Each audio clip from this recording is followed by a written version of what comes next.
เคร่งครัดทำกิจวัตรทุกวันเวลามีจิตเมตตาต่อชาวสังคมระฆังกังวานขานเร่งศรัทธา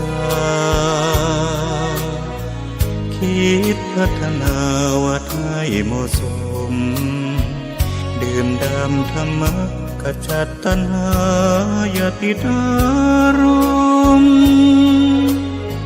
ขอเชิญชื่นชมสู่ร่มอาราม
ดักชุบใจไม่มีสิ่งใดเข้าบัง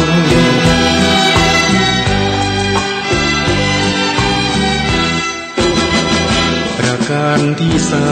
มทรัพย์นี้งดงามหนักหนาพระท่านบอกว่า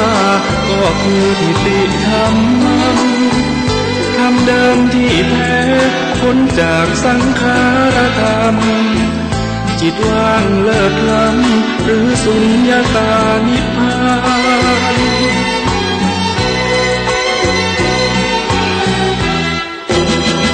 ทิฏฐิญาณังทิฏฐิภูตังทิฏฐิธัมมังพระธรรมปลูกฝังชาวพุทธรู้เห็นประสานอานาปานสติจิตรู้จิตตื่นเบิกบานทรัพย์สามประการควรมีติดตัวทุกคน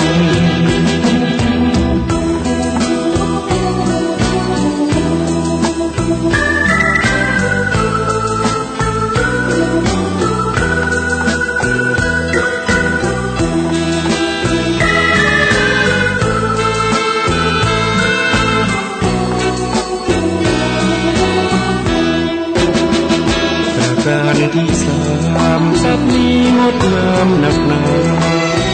พระท่านบอกว่าก็คือทิฏฐิธรรมังธรรมเดิมที่แท้พ้นจากสังขารธรรมจิตว่างเลิศล้ำหรือสุญญตานิพพาน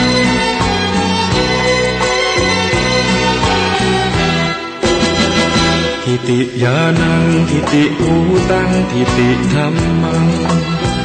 พระธรรมปลูกฝังชาวพุทธรู้เห็นประสานอานาปานสติจิตรู้จิตตื่นเบิกบานทรัพย์สามประการล้วนมีติดตัวทุกคน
พุทธคุณวางไว้กลางกล้าวเพื่อป้องกันเหล่าไฟลินสิ้นทั้งหลายธรรมคุณทูลวางไว้กลางใจเพื่อช่วยให้หูทั่วถึงชั่วดีสังฆคุณทูลไว้ในชีวิตเพื่อช่วยปิดโพดทุกข์เป็นสุขีด้วยบุญอภิวันอัญชรีสวัสดีโดยการนิรันดร์เทิน10 นิ้วกราบแนบไตรไหว้สาปารมีธรรมในครูบาอาจารย์พระมหาเถรานุเถระท่านเจ้าคณะพระสังฆาธิการทุกรูปทุกตนขอความสุขความสวัสดีในธรรมะแห่งองค์สมเด็จพระสัมมาสัมพุทธเจ้าจงมีแก่บรรดาสาธุชนท่านผู้ฟังทุกท่านที่ได้มีโอกาสเปิดวิทยุรับฟังรายการ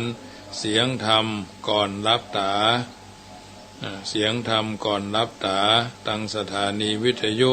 เพื่อการศึกษาพระพุทธศาสนาและวัฒนธรรม FM ความถี่104.50เมกะเฮิรตซ์วัดฝ่ายหินตำบลสุเทพอำเภอเมืองจังหวัดเชียงใหม่เมตตาในท่านพระครูสมุวิสุวัตวรกิโจคืน104นี้ได้ฟังเสียงอาตมาภาพทุกวันวันเสาร์วันอาทิตย์วันจันทร์วันการวันพุธ และวันพฤหัสบดีเว้นวันศุกร์วันเดียวเนาะญาติโยมวันศุกร์ก็เป็นรายการของทุลุงเมืองฝางพระครูสุจิตานุรักษ์ด็อกเตอร์เจ้าคณะอำเภอฝางวัดพระบาทอุดมน้ำบ่อสาวาซึ่งเพิ่นก็ได้จัดรายการทุกวันเสาร์วันศุกร์เนาะแล้วก็ขึ้น96ก็ฟังท่านอาจารย์พระอาจารย์ไมตรีเนาะซึ่งเป็นลูกศิษย์เก่าของวัดอันเจ็ดลินอันนี้ก็ฟังกันไปเนอะเพราะฉะนั้นมีโอกาสก็ฟังน้ำฟังธรรมกันไปจากรายการเสียงธรรมก่อนรับตาก็เป็นส่วนหนึ่งนำมาอุเอิญเจริญปอนครับบรรดาญาติโยมสาธุชนที่ฟังอยู่ทางบ้าน84,000 พระธรรมขันธ์เราก็สามารถรังสรรค์เลือกสรรเอาสิ่งเหล่านี้เป็นปฏิพรกับบรรดาญาติโยมทุกคนทุกท่านได้ยินได้ฟังก็นำไปปรับใช้ในการดำเนินชีวิตน้ำธรรมคำสอน84,000 พระธรรมขันธ์ก็สามารถรังสรรค์เลือกสรรเอาสิ่งที่ดีไปเป็นปฏิพรกับการดำเนินชีวิตของเฮาท่านทั้งหลายเป็นลำดับไปเนอะพร้อมแล้วกราบ1กราบ2กราบ3กราบ4กราบ5อะระหังสัมมาสัมพุทโธภควาพุทธังภควันตังอภิวาเทมิกราบสวากขาโตภควตาธัมโมธัมมังนัมมัสสามิกราบสุปฏิปันโนภควโตสาวกสังโฆสังฆังนามามิกราบมาตาปิตุคุณังอหังวันตามิกราบคุณูปการีวันตามิกราบพระพุทธกราบพระธรรมกราบพระสงฆ์กราบระลึกถึงคุณพ่อคุณแม่กราบระลึกถึงคุณของครูบาอาจารย์ต่อไปก็ตั้งอกตั้งใจสมาทานแก้ว5โกฏากเป็นภาษาบาลีเนอะโยสันเดสินโนวราโพธิมูเลมรังสเสนังมหันติงวิจัยโยสัมโพธิมากันจิงวะอนันตัญญโนโลกุตตโมตังปะนามาเมปุถังอัตถังคิโกอริยปัตโตจนานังโมคขปเวสายะอุจุกะมะโกอายังสันติกโรตุทัสโสนายโยปนิยานิโกตังปันนามามิธัมมังสังโฆวิสุตโตวราตะคินายโยสันตินทริโยสปะมะระปะหิโนคุเนหิเนเกหิสมิติปัตโตอะนาสโวตังปันนามามิสังฆังนามามิพุทธังกุณาสากาลันตังนามามิธัมมังมุนิราชเตสิตังนามามิสังฆังมุนิราชสาวกังนามามิกัมมัฏฐานาทายะกัมมัฏฐานังกัมมัฏฐานังนิพพานาติกามุปยังนามามิกัมมัฏฐานาทายะกาจาริยังนิพพานามากุเตสะกังอัจจโยโนพันเตอจักขมายะถาพลังยะถามูลหังยะถากุสลังเยมะยังพุทธธัมมาสังฆกัมมัฏฐานากัมมัฏฐานาจายกาจาริยสังฆเตสุปัญจรัตเนสุอาทิเตวะปัจจุปเนวาอวิวายติวาราหุวากายเยนวาวาจายะวามนัสสาวาปะมะตะนะการะวามะการิมหาเตมะยังอัจจยังอาจายะโตติสวายะตาธัมมังปฏิกโรมะเตสันโนปันเตพุทธาติรัตนาปัญจกังอนุกัมปังอุปาทายะอาจายังอาจายะโตปฏิกันอันตุกัมมันตุอายะติงสังวรายามะอายะติงสังวริสามานาปุเนวังปฏิกาลิสามาพุทธปูจามหาเตจาธรรมปูจามหาปัญญาสังฆปูจามหาลาภปูจาละเหปูจายะโต พุทเถยะทิวาสาวเกภะปัญจสมมาติกันเตติเนโสขะปลิเตเวเตตาทิเสอุจายะโตนิพุทเถอากุโตภเยนะสกาปุญญะสังฆตุงอิเมตะมะปิเกนะจิอิติอิมินาอากิตุปะบุภาราจาปุจากาลวะกาเมนะเมตยาพุทธสานัสานัญจารภามหาเสยวานุปัจจโตพุทโธเมตโยเตวะปูจิโตสังสาเลสังสารันโตปิอปเยนะมหาเสนิปานาปัจจโยอนตุโนนิจจังนะโมตัสสะภะคะวะโตอะระหะโตสัมมาสัมพุทธัสสะนะโมตัสสะภะคะวะโตอะระหะโตสัมมาสัมพุทธัสสะพุทธังสารนังกัจฉามิธัมมังสารนังกัจฉามิสังฆังสารนังกัจฉามิทุติยัมปิพุทธังสารนังกัจฉามิทุติยัมปิธัมมังสารนังกัจฉามิทุติยัมปิสังฆังสารนังกัจฉามิตติยัมปิพุทธังสารนังกัจฉามิตติยัมปิธัมมังสารนังกัจฉามิตติยัมปิสังฆังสารนังกัจฉามิสารนังกัมมนังพุทโธสัพพัญญูตยานโนธัมโมโลกุตตโรนาวาสังโฆมัคคะปะละโตจาอิเจตังนัตตนะตยังเอตัสสะอนุภาเวนะสัพพะอันตรายโยวินาสันตุโนนะโมเมสัพพะพุทธานังตัวเต็งสาวะละละกะโนตัณหังกะโลมหาวิโรเมตังกะโลมหาญาโสสะลานังกะโลโลกาหิโตติปังกะโลจุตินทโลโกนัญโยจนะปะโมโขมังกะโลปุริสาสัพโพสุมาโนสุมาโนทิโลเลวะโตลาติวัตโนโสภิโตคุณสัมปันโนอโนมัตสีจานุตัมโมปัทุโมโลกปัจโจโตนาลโตวลาสาลติปัตโตโมตโลสัตตาสาโลสุเมโทอากาปุกะโลสุจโตสัพพโลกโกปิยตัสสีนาราสัพโพอัฏฐตัสสีกาลุนิโกธัมมัตตัสสีธัมโมนุโตสิตัตโตอาสาโมโลเกติโสจวัตถังวโรพุโสจปวโรพุทโธวิปัสสิจานุปโมสิกิสัพพะหิโตสัตตเวสะภูสุกัตยะโกกะโกสันโทสัตตวะโหโกนะกมโนรนัญจโหกัสสะโพสิลิสัมปันโนโกตโมสกัญญาภุงกโวอัตตวิสติสังฆตาอิเมพุทธามหิติกากรุณาคุณาสัมปันนาสัพพโลกาวิภูจิตวะเตตัสสะปราพุทธาอุตตมาอากาปุกลาเตปิสังฆคุณาสุปิติเยอมตะปะตาเตพุทธาติตาจามังกลาอุนติสัพพตาดาวิสติเมพุทเทหังวันทามิสัพพตาเตสัญญเนนาสีเลนะคันติเมตตาปเรนะจเตปิโนอนุรักขันตุอโรกเยนะสุเขนะจอัฏฐาวิสติเมพุทเทโยนาโลสาลานังกัตโตกัปปานิสัตตาสหัสสานิทุกขติงโสนะกัจฉันติอัตตวิสติพุทธปาลิทังสัพพสิวิสัจตินังทิปมันตากตังวิยะยนาเสติวิสังโฆลังเสสัญจปิปริสยังอนาเขตมิสัพพทาสัพพทาสัพพปานินังสัพพโสปินิวาเรติปริตันตัมปนามเหวิรูปเขหิเมเมตังเมตังเอราปะเทหิเมชัพพยา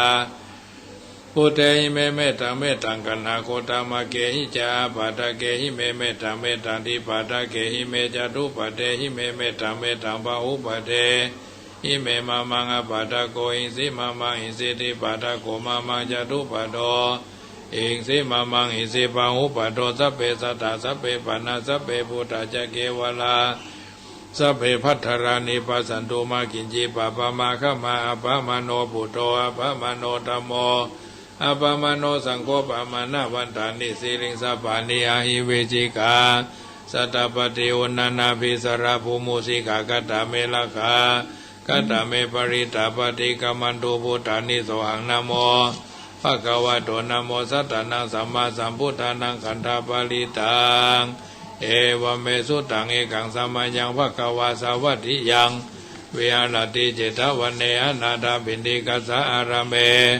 ตระโคภะคะวะภิกขุอามันเตสิภิกขโวติปตันเตติเตภิกขุภะคะวะโตปัจจโสสุภะคะวะเอตตะโวจาเมตตายาภิกขเวเจโตวิมุตติยาเสวิตายาภาวิตายาภาอุริกตายายาเน กัตถายาวัตถุกัตถายาอนุทิตายาปริจิตายาสุสมารัตถายาเอกาทัสสานิสังสาปฏิกังคากัตถเมเอกาทัสสะสุขังสุปฏิสุขังปฏิปุจจตินาภาภคังสุปินังปัสสติมนุสสานังปิโยโหติอมนุสสานังปิโยโหติเทวตารักันตินาสาคิวาวิสังวาสถังวากรรมติตุวัฏังจิตังสมาธิยติมุขวันโนวิปัสสิทติอาสมุลาโหกาลังกาโลติอุตตลิงอปติวิจันโตอมโลกุปโกโหติเมตายาภิกขเวเจโตวิมุตติยาอาเสวิตายาภาวิตายาภาหุลิกตายาญาณิกตายาวัตถุกตายาอนุติตายาปริจิตายาสุสมาลตายาเอกาทัสสานิสังสาอิเมเอกาทัสสานิสังสาปฏิกังคติอิธรรมโวจาภคววาธัมมนาเตปิโกภควโตภาสิตังอภินันโทนเตติปิโสภควาทานะบาลามิสัมปันโนทานะอุปบารามิสัมปันโนทานะบาลามัตตาบารามิสัมปันโนมหาจัยะภาคโลวาลาเมนาโทวัตโสธรรมการรยานาทีวิปัสสนาคาโตโสภควาอิติปิติปิโสภควาศีลบาลามิสัมปันโนศีลอุบาบาลามิสัมปันโนศีลบารมัตถบาลามิสัมปันโนมหาจัยะภาคโลวาลาเมนาโทวัตโสธรรมการลยานาทีวิปัสสนาคาโตโสภควาอิติปิโสภควาเนคัมมะบาลามิสัมปันโนเนคัมมะอุบาบาลามิสัมปันโนเนคัมมะบาลมัตถบาลามิสัมปันโนมหาจัยะภาคโลวาลาเมนาโทวัตโสธรรมการรยานาทีวิปัสสนาคาโตโสภควาอิติปิโสภควาเนคัมมะบาลามิสัมปันโนเนคัมมะอุปบาลามิสัมปันโนเนคัมมะบาลมัตถบาลามิสัมปันโนมหาจัยะภาคโลวาลาเมนาโทวัตโสธรรมการรยานาทีวิปัสสนาคาโตโสภควาอิติปิโสภควาปัญญาบาลามิสัมปันโนปัญญาอุบาบาลามิสัมปันโนปัญญาบารมัตถบาลามิสัมปันโนมหาจัยะภาคโลวาลาเมนาโทวัตโสธรรมการรยานาทีวิปัสสนาคาโตโสภควาอิติปิโสภควาวิริยะบาลามิสัมปันโนวิริยะอุบาบาลามิสัมปันโนวิริยะบาลมัตถบาลามิสัมปันโนมหาจัยะภาคโลวาลาเมนาโทวัตโสธรรมการรยานาทีวิปัสสนาคาโตโสภควาอิติปิโสภควาขันติบาลามิสัมปันโนขันติอุบาบาลามิสัมปันโนขันติบาลมัตถบาลามิสัมปันโนมหาจัยะภาคโลวาลาเมนาโทวัตโสธรรมการรยานาทีวิปัสสนาคาโตโสภควาอิติปิโสภควาสัจจะบาลามิสัมปันโนสัจจะอุบาบาลามิสัมปันโนสัจจะบาลมัตถบาลามิสัมปันโนมหาจัยะภาคโลวาลาเมนาโทวัตโสธรรมการร ระยานาเทวิปัสสนากะโตโสภะคะวาอิติปิติปิโสภะคะวาอธิฐานะบาลมีสัมปันโนอธิฐานะอุปบาลมี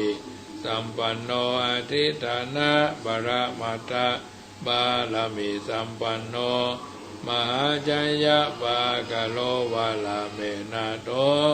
วัฏโสธรรมการระยานาเทวิปัสสนากะโตโสภะคะวาอิติปิติปิโสภะคะวาเมตตาบาลมีสัมปันโนเมตตาอุปบาลมีสัมปันโนเมตตาบาลมัตถบาลมีสัมปันโนมหาจยะปากะโลวาลาเมนะโตวัฏโสธรรมการระยานาเทวิปัสสนาโตโสภะคะวาอิติปิติปิโสภะคะวาอุเบกขาบารมีสัมปันโนอุเบกขาอุปบาลมีสัมปันโนอุเบกขาบาลมัตถบาลมีสัมปันโนมหาจยะปากะโลวาลาเมนะโตวัฏโสธรรมการระยานาเทวิปัสสนากะโตโสภะคะวาอิติปิติปิโสภะคะวาทัสสะบาลมีสัมปันโนทัสสะอุปบาลมีสัมปันโนทัสสะบรมัตถบาลมีสัมปันโนมหาจยะปากะโลวาลาเมนะโตวัฏโสธรรมการระยานาเทวิปัสสนากะโตโสภะคะวาอิติปิอิติปิโสภะคะวาทัสสะบาลมีสัมปันโนทัสสะอุปบาลมีสัมปันโนทัสสะบรมัตถบาลมีสัมปันโนมหาจยะปากะโลวาลาเมนะโตวัฏโสธรรมการระยานาเทวิปัสสนาคาโตโสภะคะวาอิติปิติปิโสภะคะวาอุตโตอานันตาติกุณโนวัฏโสภะคะวาอิติปิอาหังสุขิโตโหมิอาหังอเวโรโหมิอาหังอภยาปโจโหมิอาหังอนิโกโหมิอาหังสุขีอัตตานังปะลิอารามิทัสสะสุทิสาสะเปสัตตาอเวราหุนตุอภยาปจาหุนตุอนิกาหุนตุสุขีอัตตานังปริหารันตุผลโตดูลาหมู่เฮาเหล่าเจ้าข้าสุนันทุจงฟังยังกรรมังอันว่ากรรมอันใดอันเป็นกุศลแม้น้อยหนึ่งอันหมู่เฮาเหล่าเจ้าข้าอันใดกระทำปั้มเปงแล้วอันว่าเทวดาฝูงใดอันมีมาถึงในที่นี้บ้านจองหอเฮือนวัดวาอารามจงอนุโมทนาซึ่งบุญอันเฮาทั้งหลายได้กระทำแล้วมีทานมีรักษาศีลมีเจริญจิตภาวนาอันว่าสัตว์ทั้งหลายอันรักษาตนตัวอยู่เป็นสุขจงในกาละทุกเมื่อจงมีอายุมั่นยืนยาวจงมีมาตาปิตาโลอันว่าพ่อและแม่จงอยู่เป็นสุขจงพ้นจากทุกข์จงมีอันว่าญาติทั้งหลายจงเป็นสุขจงพ้นจากทุกข์จงอันว่าสัตว์ทั้งหลายฝูงบ่ใจญาติจงอยู่เป็นสุขจงพ้นจากทุกข์จงอันว่าผีวิสัชพงพายเพศทั้งหลายอันว่ายักษ์ทั้งหลายอันว่าเปรตทั้งหลายจงอยู่เป็นสุขจงพ้นจากทุกข์จันว่านักขัตฤกษ์ทั้งหลายจงเป็นสุขจงพ้นจากทุกข์จงมีอันว่าเทวดาทั้งหลายจงเป็นสุขจงพ้นจากทุกข์จนอันว่าอุปชาอุบาอาจารย์เจ้าทั้งหลายจงเป็นสุขจงพ้นจากทุกข์จงมีอันว่าสัมปติทั้งหลาย ในเมืองมนุษย์จุงสำฤทธีแก่ท่านทั้งหลายแด่เธออันว่าบุญทั้งใดแห่งผู้ฆ่าทั้งหลายอันใดกระทำฟั่มเพ็งด้วยทานด้วยการรักษาศีลเจริญจิตตภาวนาทั้งหลายจงเป็นปัจจัยค้ำจูให้ผู้ฆ่าทั้งหลายพันได้ไปฮอดเวียงแก้วยอดเนรปานเตี้ยงแท้แด่เธอเอาละญาติโยมสาธุชนท่านผู้ฟังทั้งหลายได้ยินได้ฟังการสังวาสสวดที่ยายพุทธคุณธรรมคุณสังฆคุณเรียบร้อยต่อไปก็จะเป็นธรรมบรรยายเป็นปฏิพรให้บรรดาญาติโยมสาธุชนที่อยู่ทางบ้านฟังกันแล้วนำไปเป็นข้อพินิจพิจารณาปรับใจในการดำเนินชีวิตของเฮาท่านทั้งหลายเป็นลำดับไปเมื่อค่ำยามแรงของวันนี้เป็นเมื่อค่ำยามแรงของวันพุธที่3วันนี้ขอสวัสดีถึงพี่ถึงน้องท่านที่เกี่ยวข้องเพื่อนพ้องทั้งหลายในโอกาสนี้จักจี้ขยายเพื่อสาธยายเป็นสายเป็นถ้อยเขียนเป็นทำนองร้อยกองข้าวซ้อยขอเจิญฟังกอยแต่เก้าชีวิตคนเฮาเวียนวนแต่เรา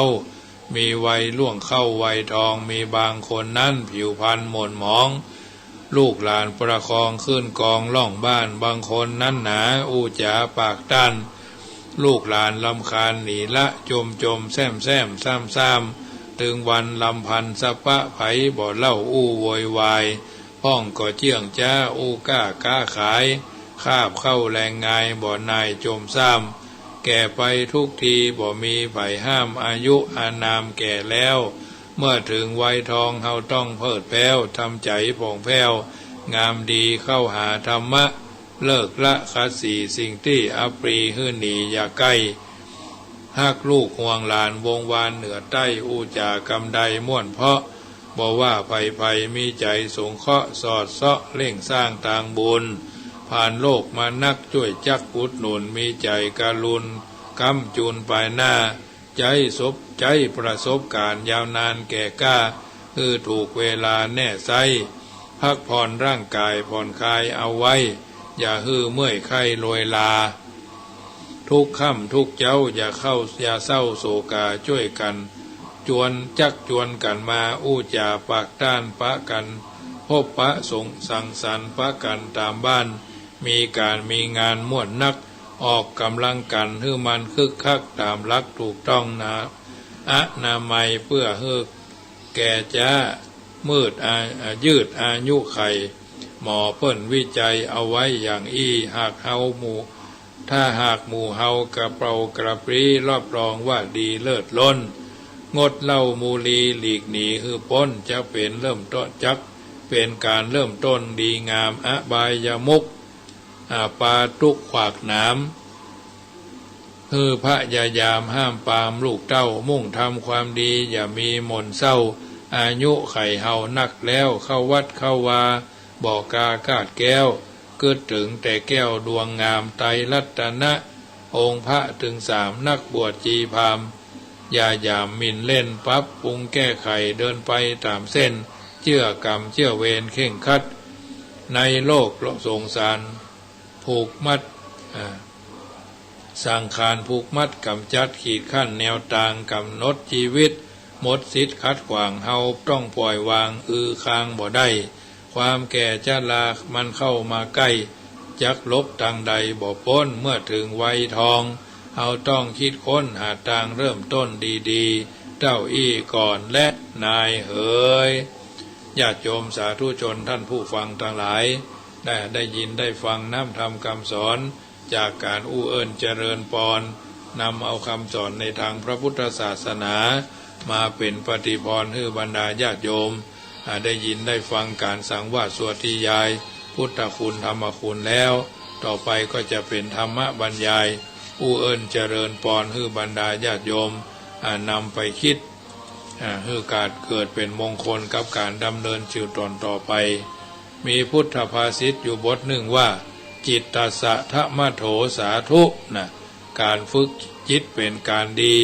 และจิตตังทันตังสุขาวหังจิตที่ฝึกแล้วนำสุขมา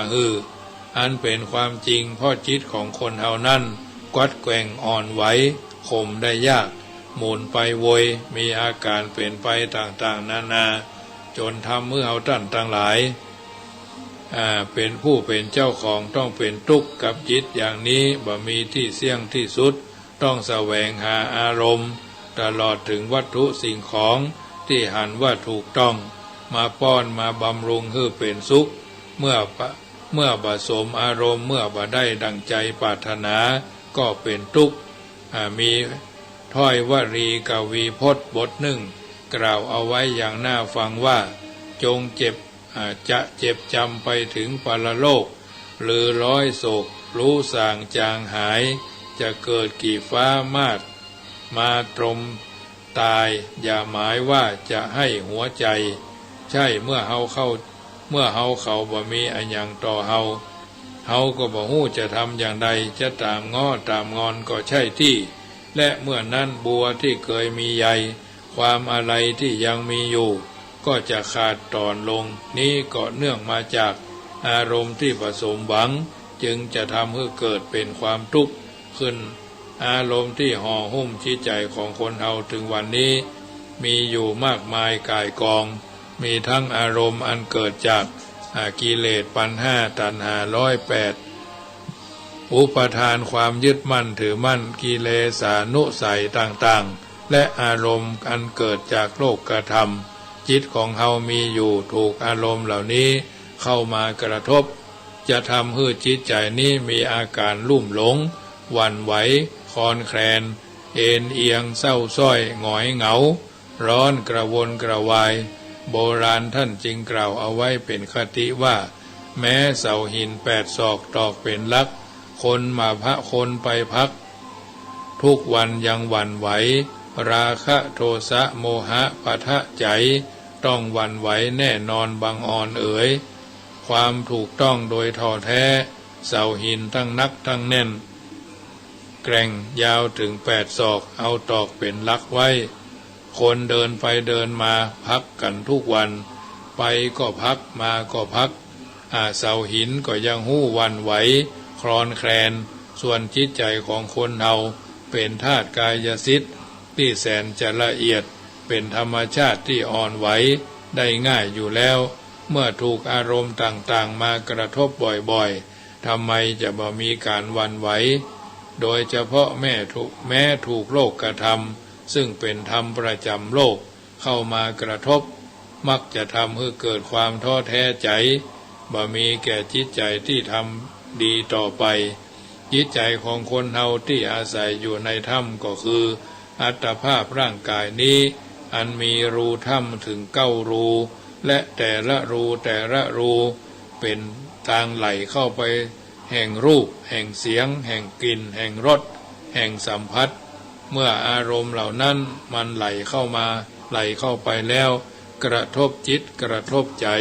ผู้มีจิตใจเข้มแข็งจะได้รับการฝึกฝนอบรมจิตใจทรมานจิตมาพ่องแล้วถูกกระทบเพียงครั้ง2 ครั้งก็บ่เป็นหยังบ่รู้สึกหวั่นไหวแต่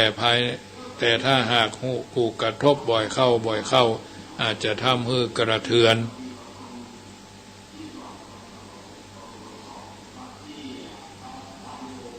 เพราะฉะนั้นญาติโยมสาธุชนท่านผู้ฟังทั้งหลายอันนี้ก็เป็นส่วนหนึ่งที่นำมาอุเอิญเจริญปอนให้บรรดาญาติโยมสาธุชนท่านผู้ฟังทั้งหลายที่อยู่ทางบ้านฟังกันไปปรับใจในการดำเนินชีวิตแต่ละวันทั้งนี้ทั้งนั้นก็ถือว่าเป็นส่วนหนึ่งที่นำมาอุเอิญเจริญปอนให้บรรดาญาติโยมสาธุชนที่อยู่ทางบ้านฟังกันเป็นน้ำธรรมคำสอนอาจจะทำให้สะเทือนในการดำเนินชีวิตบางบางครั้งบางโอกาสบางเวลาก็จำเป็นจะต้องปรับใจใจหลักธรรมในทางพระพุทธศาสนาเป็นปฏิภรณ์กับบรรดาญาติโยมสาธุชนที่อยู่ทางบ้านทั้งนี้ทั้งนั้นก็เป็นส่วนหนึ่งหวั่นไหวได้เมื่ออารมณ์เหล่านี้ไหลเข้าไปกระทบจิตใจอย่างนี้เรียกว่าจิตถูกกระทบ เมื่อจิตใจถูกกระทบเมื่อได้รับสัมผัสเช่นนี้ก็ไปสร้างอารมณ์เมื่อกระทบกระทั่งเสียงอารมณ์เหล่านี้แล้วก็จะทำให้ได้สัมผัสก็ไปสร้างอารมณ์ใหม่แถมอารมณ์ใดที่ใจชอบเรียกว่าอิทธารมณ์อารมณ์ใดที่ใจไม่ชอบก็เป็นอนิทธารมณ์ทางนี้ทางนั้นก็เป็นน้ำธรรมคำสอนที่สามารถรังสรรค์เลือกสรรให้ญาติโยมสาธุชนท่านสาธุชนท่านผู้ฟังที่อยู่ทางบ้านนำไปปรับใจที่จะให้เกิดเป็นมงคล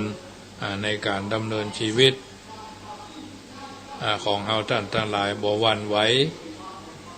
ที่จะต่อสู้ปัญหาอุปสรรคขวากหนามด้วยประการทั้งปวง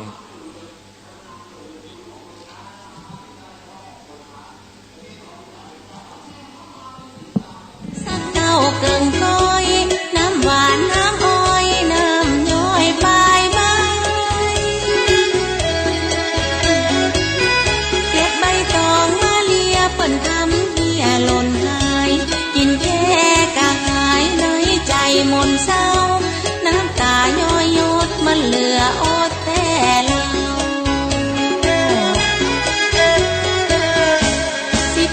12 เดือนแต่งฮือเล้งพอหันของหวานข้าวมันยกทานปั่น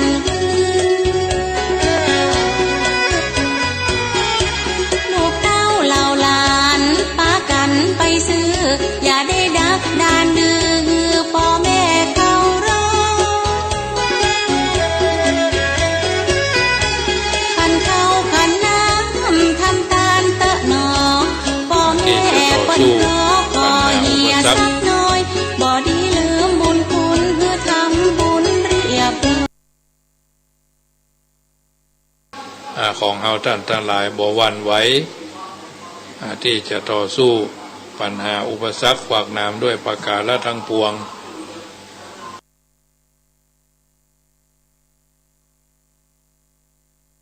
เสียงก้อยไปเพราะว่าแต่เจ้านี่ไฟดับเนาะคลีเหลืออย่างอาจจะลดกันไปเนาะเพราะฉะนั้นต้องทำใจหน่อย ก็เดี๋ยวก็ไฟดับก็เดี๋ยวก็เครื่องดับนะต้องทำใจหน่อยเพราะฉะนั้นกำลังอยู่ในระหว่างปรับก่อนเลยญาติโยมขึ้น96นะขึ้น104บ่ฮู้เป็นจะใดเนอะถ้าฟังขึ้น104ก็แจ้งมาให้ฟังกับเนอะอารมณ์ใหม่ที่เกิดขึ้นอารมณ์ใดที่จิตชอบเปิดห้องว่าอิทธารมณ์จิตก็หวั่นไหว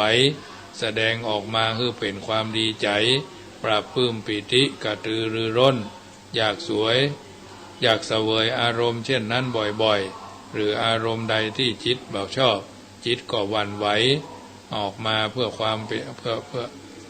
เป็นความเสียใจอึดอัดกระวนกระวายเบื่อหน่ายท้อแท้เหี่ยวแห้งบ่สดชื่นบ่ร่าเริงอย่างนี้ก็เรียกว่าจิตหวั่นไหวอาการที่จิตหวั่นไหวนั้นเราจะสังเกตหันได้ง่ายๆเช่นในบุคคลที่หัวเราะและร้องไห้หัวเราะและร้องไห้ก็ถือว่าสังเกตได้ง่ายๆในบุคคลให้หัวก็ดีให้ก็ดีแสดงงานว่าผู้นั้นถูกอิทธารมณ์กระทบจิตกระทบใจได้ง่ายๆจะแสดงออกมาเป็นไข้หัวก็ดีให้ก็ดีนะ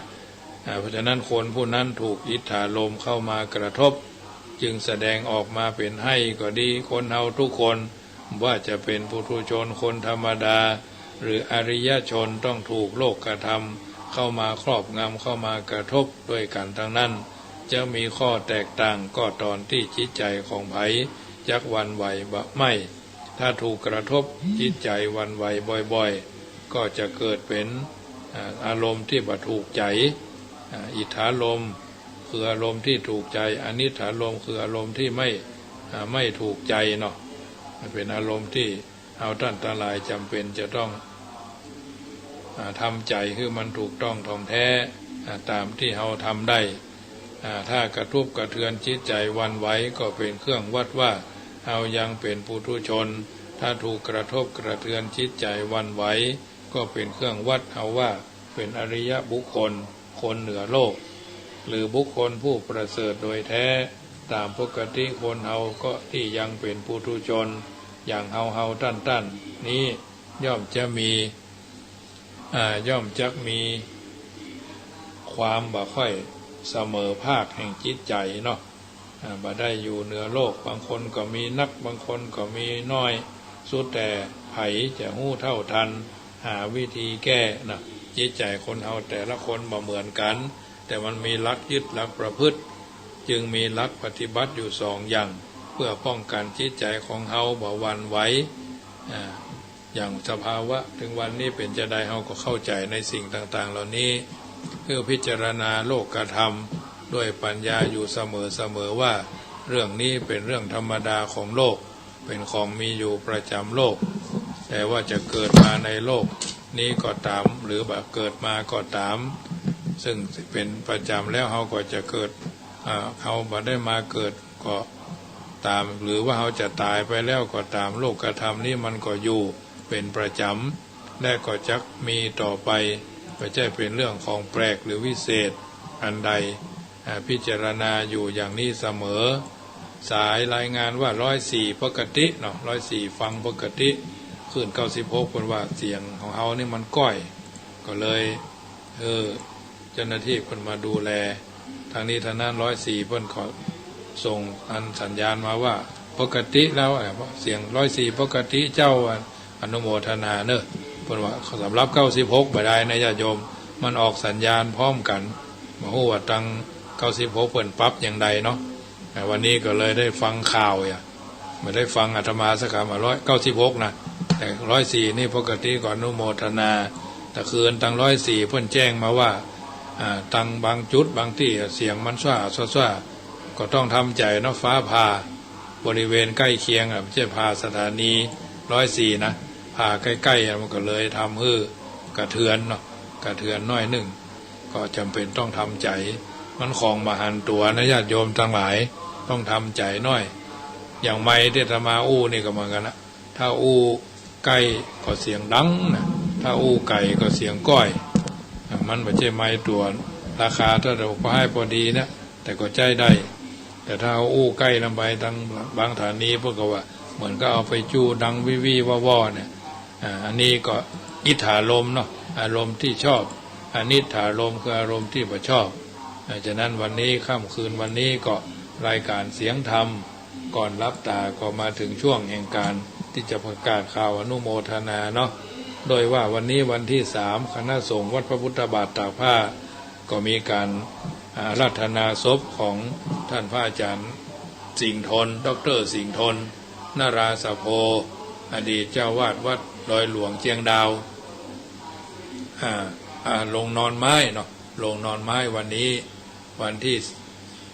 3วันที่4วันที่5วันที่6เพิ่นก็จะประชุมเพลิงเนาะเพิ่นก็จะประชุมเพลิงที่ชาปนสถานวัดพระพุทธบาทตากผ้าอาราธนาครูบาอาจารย์ท่านเจ้าไปรับไทยทานเจริญพุทธสวดพระพุทธมนต์รับไทยทานณที่ชาปนสถานวัดพระพุทธบาทตากผ้าและวันที่10งานทำบุญอายุวัฒนะมงคล60ปีท่านพระครูพิสุทธิ์ธรรมสุนทรเจ้าวาดวัดบ้านใหม่บวกพยอมตำบลนครจีดีหมู่ที่1หรือตุลุงธรรมเนาะเจ้าวาดวัดบ้านใหม่บวกพยอมตำบลนครจีดีหมู่ที่1วันที่17ของงานครบรอบชาติการ125ปีครบรอบวันมรณภาพพระเดชพระคุณท่านเจ้าคุณพระสุพรหมยานเถรครูบาพรหมจักโกอดีตเจ้าวาดวัดพระพุทธบาทตากผ้าอดีตพระเถราจารย์ผู้ทรงกรรมฐานเป็นที่เคารพเป็นที่แนบใต้ไหวสาของมวลศิษยานุศิษย์อันนี้ก็มากินมาทานร่วมกันได้และวันที่20เมื่อคืนก็งานร่วมกิจการงานรถด่วนขบวนพิเศษฟังเทศน์ฟังธรรมณหอคำพญามังลายตำบลพระสิงห์อำเภอเมืองเชียงใหม่เนาะซึ่งคืนวันที่20นั้นทราบว่าท่านพระครูสิริสุตาภิมลด็อกเตอร์ท่านเจ้าคณะอำเภอต้งหัวจ้างเจ้าวาดวัดสรีสุพรรณหรือสุพรรณรังสีตำบลในเวียงอำเภอเมืองจังหวัดลำพูนเป็นองค์เทศ ญาติโยมท่านที่ฟังขึ้น96ก็ไปกินไปทานด้วยกันเนอะตั้งสถานีขึ้น96เป็นที่ตั้งก็ต้องการน้ำจำนวนปันขวดนะปันขวดน้อยนะปันขวดน้อยก็กะเอาไว้ว่าตอนรับญาติโยมอันมาร่วมในขบวนพิเศษนะรถด่วนขบวนพิเศษอันนี้ก็แจ้งให้บรรดาญาติโยมได้ทราบโดยทั่วกันเนอะวันที่26ก็ไปจอดที่วัดโชติคุณสุวรรณารามหมู่บุญเนาะวัดหมู่บุญอันนี้ก็แจ้งให้บรรดาญาติโยมได้ทราบเนอะก็ฮับสายก่อนเนอะเจริญพรแม่สีพระอาจารย์เจ้าท่านครูออกมาเจ้าออกรับจันก็กำลังออกเนี่ยค่ะบางมีมันได้ยินถึง2ขึ้นนะเจ้า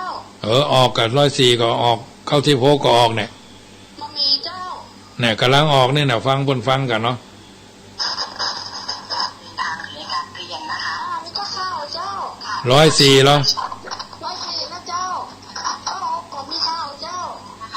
ฉันก็ภาคเอกชนนะคะที่จะอันนี้แพทย์ยังห้ามได้หรอวิทยุทางเพศก็ห้ามได้เนี่ย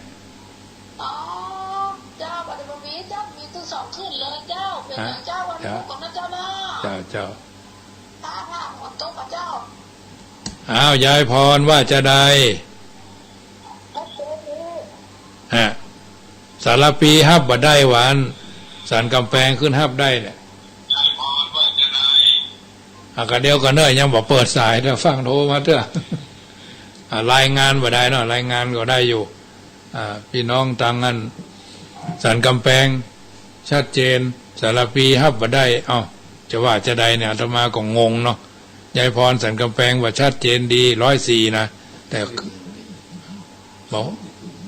ฮู้ว่าสถานีต้นสังกัดเนี่ยญาติโยมอาตมานี่เฟซก็ออกนะลองรายงานมาเนื้อพี่น้องที่ฟังอยู่นะฟังแล้วอย่างเนี้ยพี่น้องแม่จันเพ็ญสารปี65ว่าปกติดีเจ้าหรอ7 ยอดเหรอพี่น้อง7 ยอดแล้วว่าจะได้พระธรรมาก็ว่าไปตามที่เพิ่นรายงานมาเนี่ยนะแต่สังเกตว่าแม่สีมันต้นเพิ่งสารปียังฟังบ่มีว่ะมีข่าวโซ่นะก็เป็นอย่างนะญาติโยมฟังกันไปที่ฟังได้ก็ฟังเฟซก็ฟังวิทยุก็ฟังเพราะว่ามันนั่นพอบหันตัวได้ญาติโยมแล้วก็ประชาสัมพันธ์ข่าวเนอะวัดจังกรรมเชิญร่วมทำบุญเป็นเจ้าภาพเป็นเจ้าภาพอันแผงโซล่าเชลล์เนอะต้องการแถมมีแล้ว8 ชุดยังแถม6 ชุดเนาะ14 ชุดเจริญพรแม่เนาะพี่น้องห่างดงทำมาเขียนจังบ้านขึ้นเข้า6ก็ได้มือดีวะเป็นข้าวที่ได้อัน104ได้ว่ะ104อันได้เหมือนกัน104ก็ได้มันเป็นอย่างได้อ่านหน่อยเด็กก็ฟังได้คุณจ๋าบอกเจ้าอันเดียวฟัง104พอเนอะเจ้าเพราะฉะนั้นวันต้องการโซล่าเซลล์แต่ว่าก็มีคุณโยมพี่เนาะพี่ก็ว่ากัลยาณมิตรหมู่เนอะเพิ่นอยู่ทางเชียงใหม่เนี่ยเนาะโยมพี่กันนิกาสาริกาแล้วก็โยมโอภาสพิญโยอันนี้เป็นเจ้าภาพ1 ชุด 1,350 บาทต้องการ14 ชุดท่านมหารัศมีอาภากาโลเป็นเจ้าภาพเพื่อ7 ชุดเนาะชุดละ 1,300 บาทส่ง 1,350 บาทเนาะชุดที่8ก็คุณโยมกันนิกาสาลิกาพิญโยเจ้าภาพแล้วก็โยมนากาแฟพี่น้องเชียงใหม่กาแฟ100 แก้วนี่เป็นเจ้าภาพกฐิน3กองเนาะกฐิน3 กองกองทองกองเพชรกองเงินกองเพชรกองทองเนาะอนุโมทนาไว้ณที่นี่ด้วยเนอะวันนี้ค่ำคืนนี้ญาติโยมฟังแล้วเป็นจะได้กึดจะได้ค่อยใจถึงแปลงใจเติงพี่น้องตั้งสารพี่น้องตั้งหนองเชียงคืนบอกว่าฟังตั้งโทรศัพท์เร่งจนสุดยังเกือบบ่ได้ยินดังมาแล้วเจ้าวันอนุโมทนาเนอะที่ท่านทั้งหลายแจ้งรายการมานะใช้สถานสารปีชัดเจนว่าพี่น้องนั้นหนองเชียงคืนก็ไปแถมยังสารปีนี่บ่ได้ยินเลยว่าทำใจในเนอะ เพราะว่ามันพอบาหันได้ทั้งละปูนบอกว่า104ก็บ่ออก96ก็บ่ออก104ก็บ่ออกเอ้าจะฟังทางใดนี่แต่104เพิ่นก็ฮับได้ตลอดนะเพิ่นก็ยังมีรายการอยู่เรื่อยๆเนาะฟังอินเทอร์เน็ตอาจจะมีปัญหาในขัดข้องเนาะอันนี้ก็ทางนี้ท่านนั้นก็ประชาสัมพันธ์อนุโมทนาเนอะกับรายการฟังรายการธรรมะกลางวันนี้ก็ไม่ได้จัดรายการสักกรรมเพราะว่าพอดีจะกำลังจะเข้ารายการโยมมาก็เลยอู้กันหลายเรื่องหลายราวหลายสิ่งหลายประการก็เลยไม่สามารถที่จะได้จัดรายการก็ได้ฮู้กับอาจารย์สักคำอาจารย์พวกเขาท่านววชิระเมธีออกแทนเนี่ยทั้งนี้ทั้งนั้นก็เป็นหยังญาติโยมรายการธรรมะฟังเมื่อใดก็ได้ทั้งนั้นเนาะฟังเมื่อเจ้าก็เป็นมงคลเมื่อเจ้าฟังเมื่อแรงก็เป็นรายการเมื่อแรงเดือนสิงหานี้ขอเป็นเดือนที่มีแต่สิ่งดีๆอย่างที่บดีทั้งหลายก็ขอให้มาลายหายเสี่ยงมาลายหายศูนย์ท่านที่ผ่านการเป็นโรคโควิดมาก็ขอให้สุขสบายเที่ยงเต้ามีความแกร่งกล้าสามารถผ่านวิกฤตพลิกวิกฤตเป็นโอกาสท่านที่บ่เป็นโควิดก็เป็นคนเป็นตัวของตัวเองไปเรื่อยๆเนอะเพราะฉะนั้นท่านที่ผ่านเป็นโรคโควิดแล้วก็ขอให้เอาเป็นนิทัศนะอุทาหรณ์ว่าเฮาติดจากไหนเป็นไปจะใดและวันแม่ปีนี้มีความขวัญว่าพระคุณแม่ยิ่งใหญ่เกินใดเปรียบจะหาใครมาเทียบยากจักหาประพฤติดีด้วยใจกายวาจาประพฤติคุณมารดาต่อแผ่นประกาศคุณมารดาต่อแผ่นดินพระคุณแม่ยิ่งใหญ่เกินใดเปรียบจะหาใครมาเทียบจากยากยิ่งหนาประพฤติดีด้วยใจกายวาจาประกาศคุณมารดาต่อแผ่นดินอันนี้เป็นคำกรเป็นคำขวัญวันแม่เนื้อญาติโยมสาธุชนท่านผู้ฟังทั้งหลายรายการเสียงธรรมก่อนรับตามาถึงช่วงสุดท้ายก่อนนำรายการจากท่านไปก็ขอน้อมนำเอาอรรถธรรมคำสอนเกี่ยวกับการอยู่ร่วมกันบางอย่างก็ดังใจบางอย่างก็บ่ดังใจบางกลุ่มบางหน่วยงานบางองค์กรมีผลประโยชน์ก็ย่อมจะเกิดเป็นเกิดเป็นมงคลนะผมบอกว่าเมื่อผลประโยชน์ลงตัวจากศัตรูก็จะกลายเป็นมิตรเมื่อผลประโยชน์บ่ลงตัวมิตรก็จะกลายเป็นศัตรูเมื่อเป็นพวกเป็นพ้องความเป็นพี่เป็นน้องก็จะโดยมาเมื่อบ่ใจพวกบ่ใจพ้องความเป็นพี่เป็นน้องก็ห่างไกลบ่ใจพักบ่ใจพวกหูก็จะหนวกตาก็จะบอดปากก็จะเป็นใบแต่เมื่อหันเป็นพักเป็นพวกหูก็บ่หนวกตาก็บ่บอดปากก็จะบ่เป็นใบ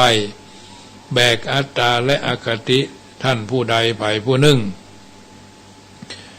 ถ้าเสียงท่านผู้ใดไผผู้หนึ่งไว้ก็จะนักบดายเนาะเพราะฉะนั้นเมื่อเลือกที่จะฮักเมื่อจะมักที่จะจังมีแต่ความแตกแยกวุ่นวาย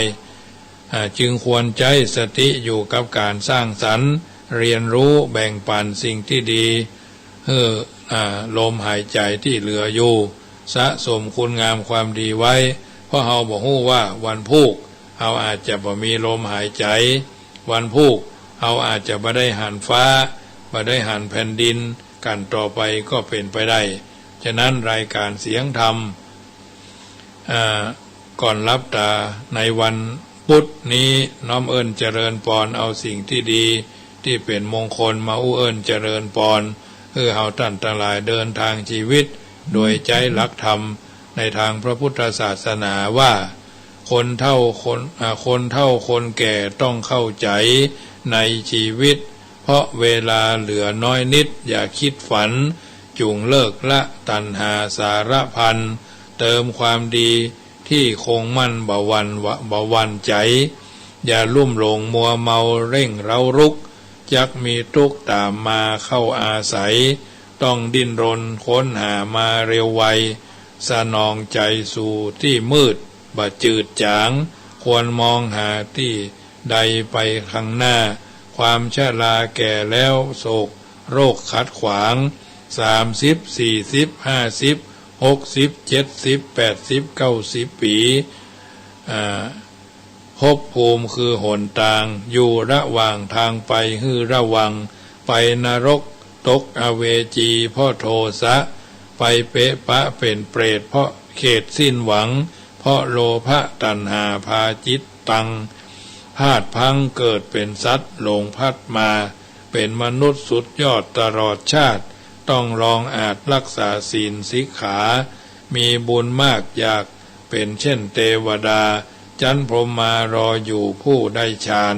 ที่ปลอดภัยไก่พบสยบชาติต้องฉลาดปฏิบัติธรรมกรรมฐานชำระจิตผ่องใสจนได้ฌานมีนิพพานรออยู่คู่ธรรมเอ่ยเนี่ยญาติโยมท่านผู้ฟังสาธุชนคนดีฟังธรรมะอันเป็นคำสอนแล้วนำไปปรับใช้ในการดำเนินชีวิตของเฮาท่านทั้งหลายเป็นลำดับไปวันนี้เดินทางชีวิตมาถึงวันนี้แล้วเดินทางต่อไปเวลาไผบางคนบ่สนใจเฮาเขากำลังสอนเฮาให้ฮู้ว่าอยู่ได้โดยไม่ต้องมีเขาเวลาไผบางคนเบื่อเฮาเขากำลังสอนเฮาให้ฮู้ว่าเวลาตัวเองมากกว่าที่เฮาเขา3เวลาไผบางคนพอเฮาในแง่ลบเขากำลังสอนเฮาว่ามนุษย์บ่ได้มองกันที่ตัวคนจริงๆแต่ตัดสินมั่วๆแค่มองกันผิวเผินเวลาไผบางคนทำให้เฮาผิดหวังเขากำลังสอนให้เฮาฮู้ว่าอย่าคาดหวังอะไรอย่างจากไผทั้งนั้นเวลาไผบางคนทำร้ายเฮาล้มลับหลังเขากำลังสอนให้เฮาว่าอย่าไว้ใจทางอย่าวางใจคนจะจนใจเองเวลาไผบางคนลืมบุญคุณเฮาเขากำลังสอนให้เฮาว่าอย่าฮื้อนักเกินไปกับคนที่บ่ควรฮื้อเวลาไผบางคนวิจารณ์เฮาเละเทะแหลกรานย่อยยับเยินเขากำลังสอนเฮาว่าคนบ่ดีบ่มีดีบ่มีกล้าบ่มีผลงานจักทำลายคนอื่นได้มากแค่ไหนเวลาไผบางคนหาเรื่องกระทบกระเทือนกระแทกแดกดันเฮาอยู่ตลอดเวลาทั้งเห็นและไม่เห็นทั้งรู้และไม่รู้เขากำลังสอนเฮาว่าใจเย็นๆกับคนใจจิตต่ำเหล่านี้และอภัยเขาเป็นคนนิสัยต่ำก็เกินพอเวลาไผบางคนเปลี่ยนไปเขากำลังสอนเฮาว่าเริ่มต้นทำตัวใหม่มีค่าวันนี้สมสมัยได้เวลาขอนำรายการจากท่านไปก่อนบุญญราศีสะทาโสถี